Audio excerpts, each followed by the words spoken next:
Welcome. Okay, here we go. I'm gonna restart. Here we go.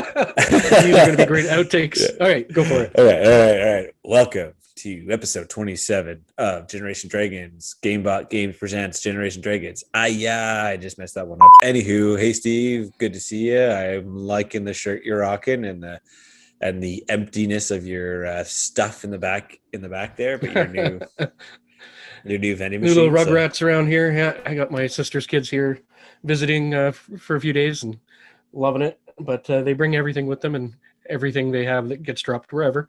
But ding. Love the Zelda glass. Good to see him, my man. And cheers. So, Steve, most important things we're going to talk about today. We definitely want to talk about. I know. Now we are about a week out since the birth of the voice of Optimus Prime. But 80 years old. Happy birthday, Peter Cullen. Happy birthday. And he's still doing it, man. He's still doing it. Yeah, it's crazy. So that's not crazy. So much in any series or anything, but he'll be the voice in the new movie. So yeah, truth. Yeah, cool, Steve. And then we definitely wanted to bring up the conversation. We did hang out last week to watch Transformers. Yeah, I think that's what we should hit on first. Try to get it back in our memory and we might have had a few drinks in between while watching it, so the ending was a little fuzzy, but I think I got it. A few drinks in between and a few drinks during and a few drinks before and a few drinks after. Anywho, so what'd you think? Like off the top, like we won't go anyways, this is our review. I don't want to go detailed of like, what did you, where's this going on about that stuff, because we are a week out since it came out. I don't want to, if anyone hasn't jumped on to watch it yet, go watch it.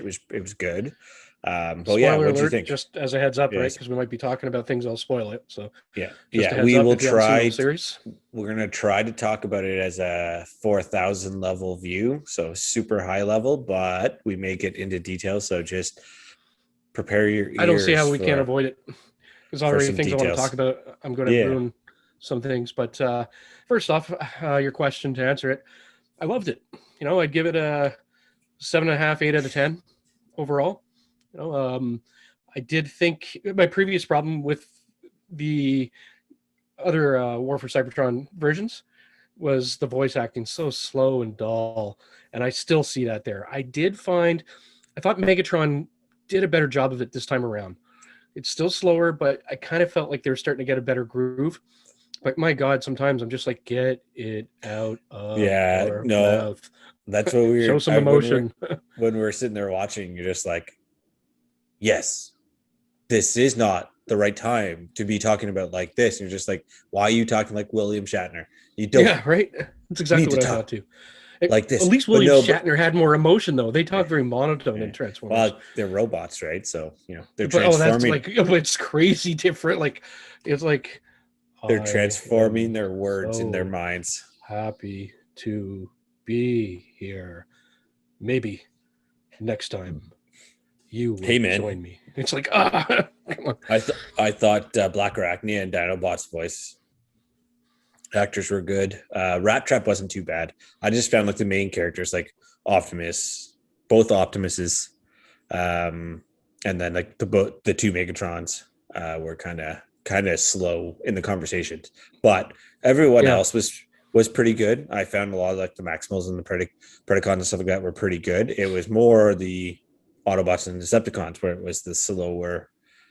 I thought. Right? Speaking of Eraser and Dinobot and the kind of hinting with the what they call them, you don't have to be what you are. You can be anything you want. A non-binary. A total different way with that. I'm like, oh no, they're going to make Dinobot. Is he going to be queer? Who's he going to go for? And I'm like, are they working that in the show? But it never materialized.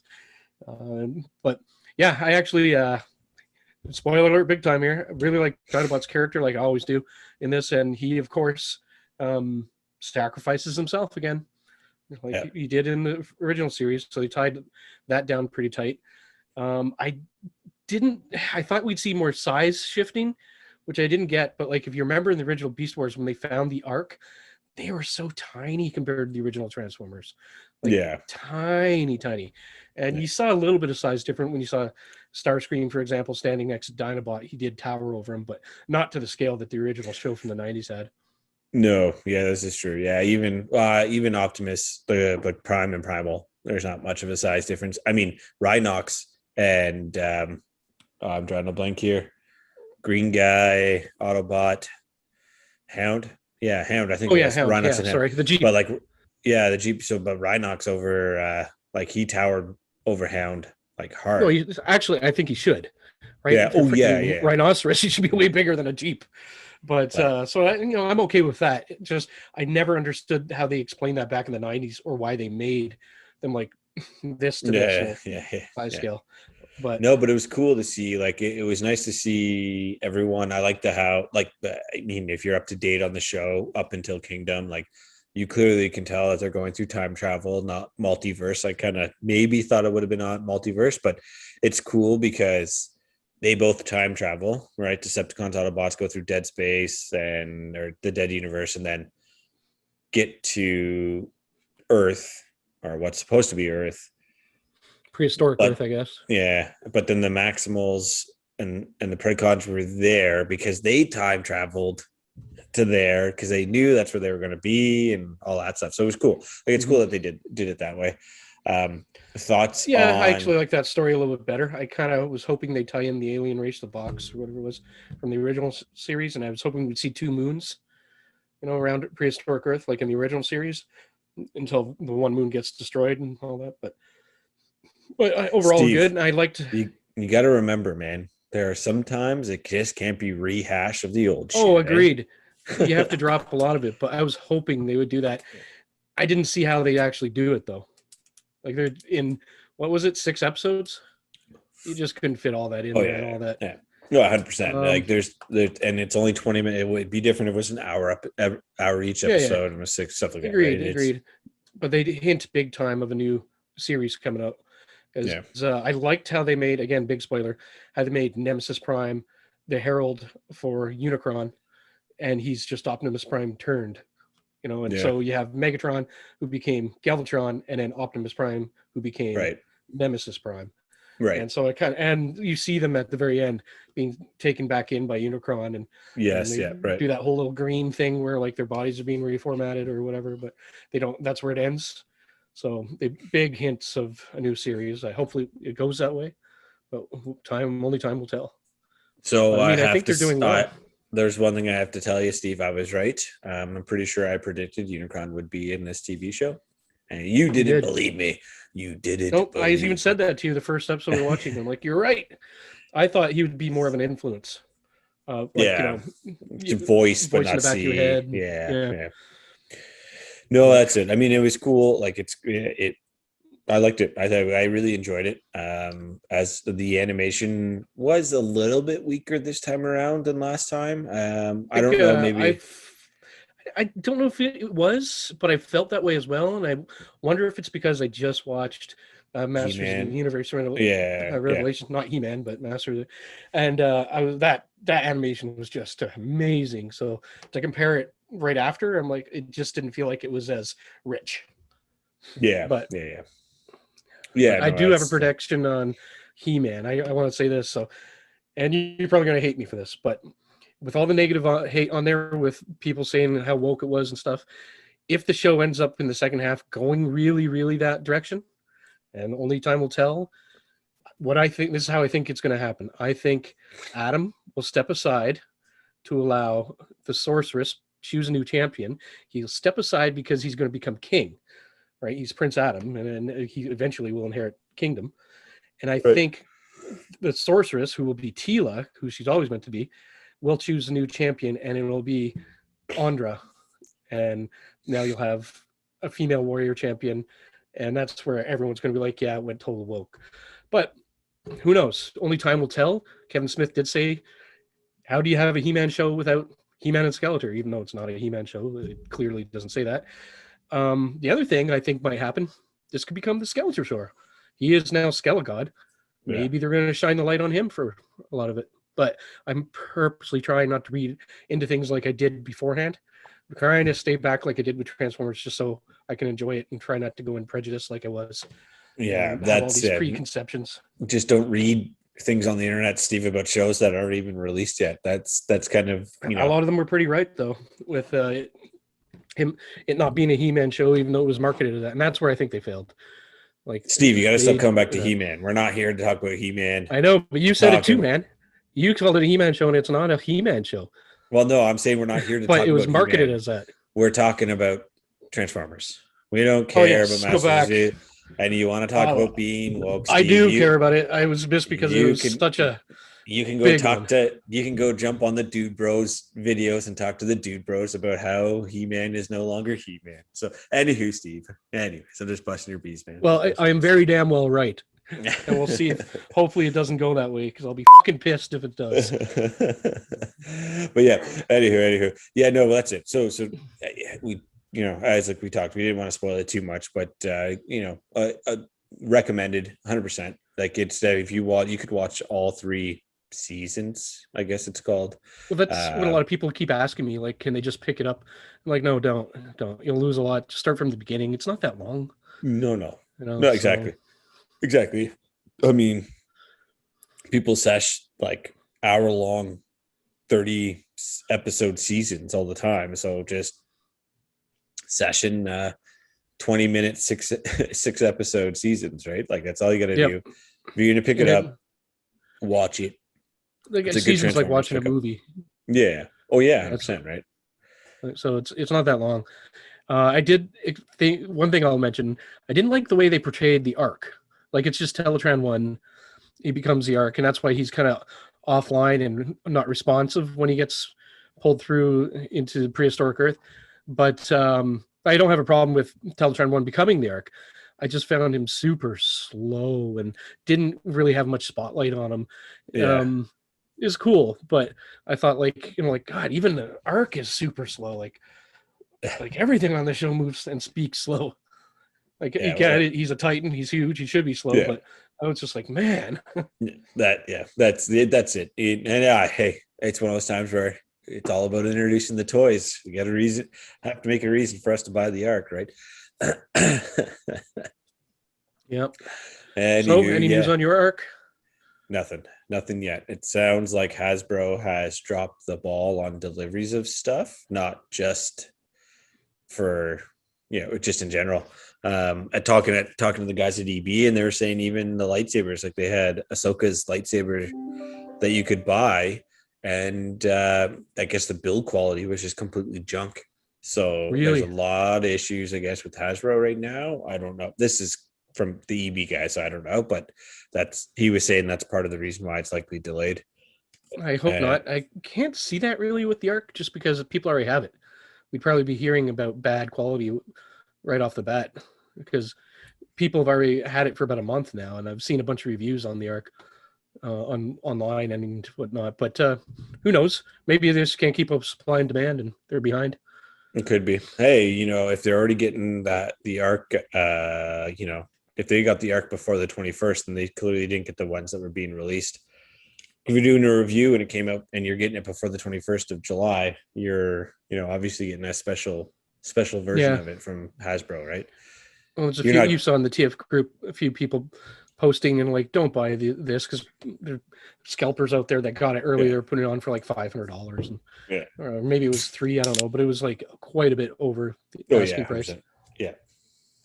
No news on the Ark yet for me, but that's okay. That is okay. Still nothing for me on Castle Grayskull either. No. Back to He-Man. I'm sure you're loving me going back to that again. Oh, sorry, Masters of the Universe, but this is from the Origins line anyway, not from Masters of the Universe Revelations. But I just am waiting to see that get debited and an email from EB saying it's on its way. Yeah, that's all that needs to happen, right? That's all that needs to happen. Okay, so you got your new laptop so far. You've had it for what, 2 weeks or 2 days now? 2 days? Yeah, 3 days or so. How is it? It's actually been great. I haven't actually put it through its paces yet. So my first big thing will be editing this video and see how it does there. I just downloaded today and installed, I started last night, but it installed today MS Flight Sim, so I'll see how it plays on that before I upgrade it because I definitely intend to upgrade it further. I'll probably throw in another M2 drive in there and bring the RAM from 16 gigs to 32 at least. But I don't need to do that right away. I'll see how it performs right now without doing that. Yeah, 100%. Makes sense, man. Makes sense. Yeah, that's good. Good to hear. It's too bad you haven't been able to use it yet, but bound to happen soon enough. I've with my nephews and niece over, they keep wanting to use it to try play. Like I dug out my old flight stick, and I saw just before I came on here that it finally installed and it detects the flight stick in by name. So I'm like, oh, maybe it'll actually work. Yeah, it'd be interesting. It'd be cool. Even like I said, try it on your Xbox. See if it your Xbox recognizes it, and you can use it on your Xbox for it. It's a Mad Catz flight stick, so I don't know if it will, but you never know. Yeah, you never know. Oh, that's it. Yeah. Doesn't hurt to try, right? Doesn't hurt to try. So yeah, I was trying out. So I got invited to the Halo flight, which was the technical demo. I guess you call it that. Kind of an alpha, not really an alpha for Halo's Online. I probably played about 3 to 4 hours. I tried to get in as much as I could. They only had windows of when it was up and running. I only played bots, which was just great though, because people on my team were humans, and then we just played against bots. The level I got to was ODST leveled bots, so they're pretty challenging enough. Gave us a good run for our money. But oh man, was I happy to play that game. It felt good. It felt like Halo. It felt like playing. You could just jump in, kind of. Oh yeah, 100%. Like there's a little bit of the CE again. Like just last night with the boys, we've been playing the original Halo Combat Evolved, but on the Anniversary Edition. And I just got thinking about, man, I wish I tried harder to getting to play that game with you. It was good. I mean, sign up for Halo Insider and you'll be able to jump in. Hopefully you get the invite for the next one. There's going to be more invites. But yeah, the controls, like I said, felt like a Halo game. It was a little bit, I had to get used to a different items and stuff like that. But that was just a slight learning curve. But they give you the training academy to like allow you to try out guns and stuff like that. That's pretty Look into cool. guns. Yeah. Custom, you can even customize your character, your Spartan in this. So I was messing around with that. Excuse me. This beer's making me gassy. But yeah. What are you drinking? Is it Pabst?